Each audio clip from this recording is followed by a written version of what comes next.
So, back to the original piece of research. What works a little bit? It's okay, do it.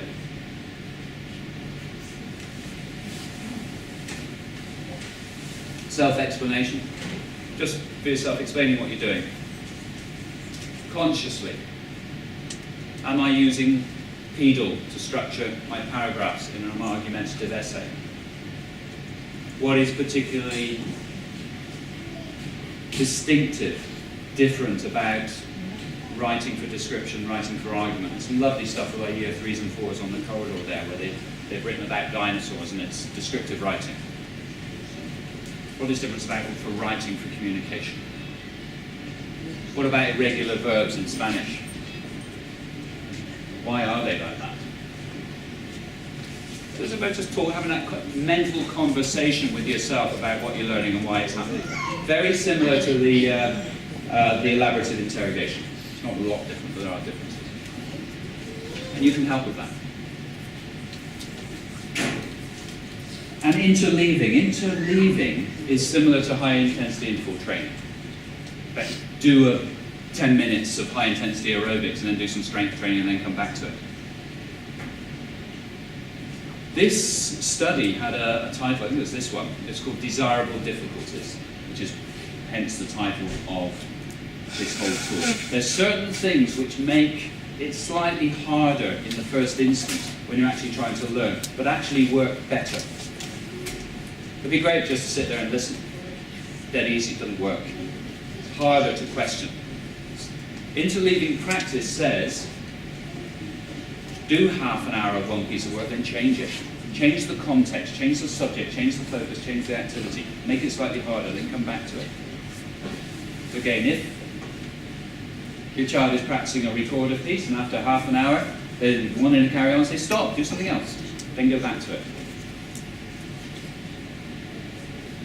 That curve of forgetting, whether it's skills, whether it's muscle memory, whether it's concepts of knowledge, if you actually exploit that and deliberately allow a little bit of forgetting and then reactivate it, actually strengthens learning and strengthens memories. Deliberately forgetting. So I could ask you to write down those numbers again, and you'd all remember them. Now, if I ask you to write down those numbers again now, there's more chance that you'd remember them tomorrow than if we just didn't go back to it. Allow those periods of forgetting. So interleaving practice. The teacher I was talking to in Shanghai said in their department, it's a secondary department in year 7, they set homework so that you'll have one homework a week which is on the particular thing that you've been learning, to reinforce that, to diagnose, to practice. The other homework will actually be based on a topic that was 3 weeks ago. And they deliberately interleave that. And gradually through the year, that topic that was 3 weeks ago actually interleaves itself. So one homework a week will be on 5 of the topics that have happened earlier in the term. They exploit this. Fascinating. So these work.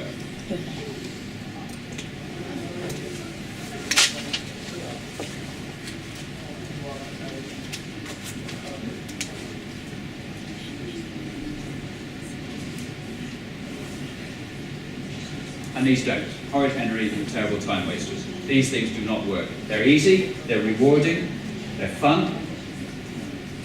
They have a feel-good factor. At the end of doing some of these, you've got reams of paper, you've got notes, you've got all sorts of things. You've learned nothing. That's exaggerating. You've learned less than you would have with the other methods. Here's the things that don't work.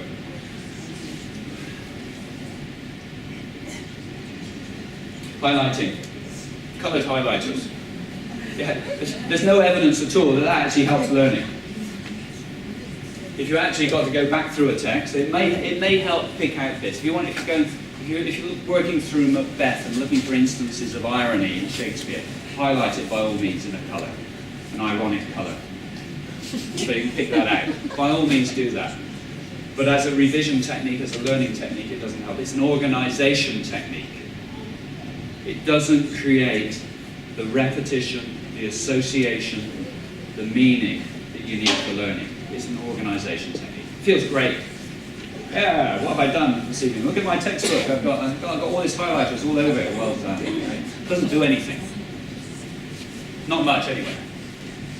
The highlighting doesn't work. Nothing wrong with reading stuff, as long as you do it actively. Survey, question, read, recite, recall, elaborative interrogation.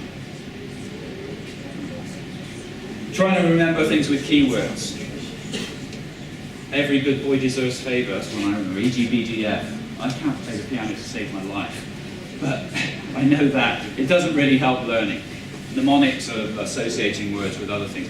Great memory techniques, not denying that. Lots of Dale Carnegie work on memory methods. The Roman room methods, the memory palace methods, things like that. They're great for rote learning things. If you want to remember the order of a deck of cards and enter memory competitions, they work.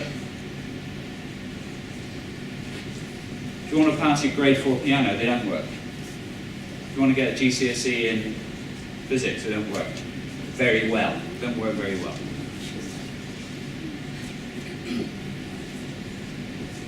And imagery, this is an interesting one. Nothing wrong with imagery. But the simple use of mental images of text.